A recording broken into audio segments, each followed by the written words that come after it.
जिल्हा परिषद व पंचायत समिती निवडणुका मूग घातलेल्या निवडणुकामध्ये सध्या लास मतदारसंघातून दोन उमेदवारांना तिकीट मिळाले आहे. ते एक काँग्रेसचे इलास पटेल कंसात आय पटेल इंडिया, दुसरे दादेपाशा पटेल ड्रावकर गटाकडून त्याला उमेदवारी मिळाली होती. तसेच आमच्या गावात सध्या 3 गट आहेत. एक आमचा गट जिथं आम्ही मालेघर किंवा सारे पाटील म्हणून काम करत आहे. मग सारे पाटील गटाची उमेदवारी इलास पटेल मिळाली आणि जिल्हा परिषद आणि ड्रावकरांच्या गटाची दादेपाशाला उमेदवारी मिळाली. मग आम्ही 2 गटाला उमेदवारी आम्ही न्यूट्रलच होतो.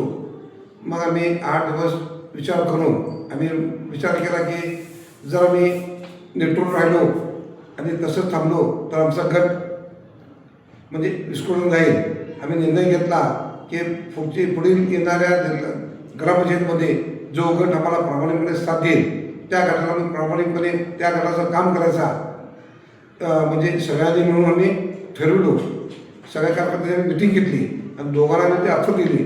दोघांनी ते ऑफर मान्य केली आणि दोघांच्याकडून आम्हाला ऑफर आली की आम्ही तुम्हाला ग्रामपंचायतीसाठी म्हणजे मोकळ्या मनाने प्रामाणिकपणे मदत करू आणि जिल्हा परिषदला तुम्ही आम्हाला मदत करा.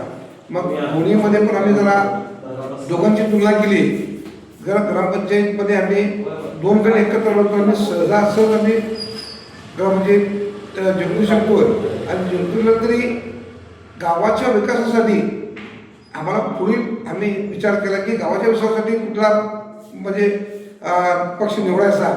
तर यड्रावकर हे आमदार असल्या कारणाने यड्रावकरांकडून आम्हाला पण आणून गावचा विकास करता येईल म्हणून आम्ही यड्रावकरांचा पक्षाचा मार्ग निवडला आणि दादेपाशाला आम्ही पाठिंबा दिला.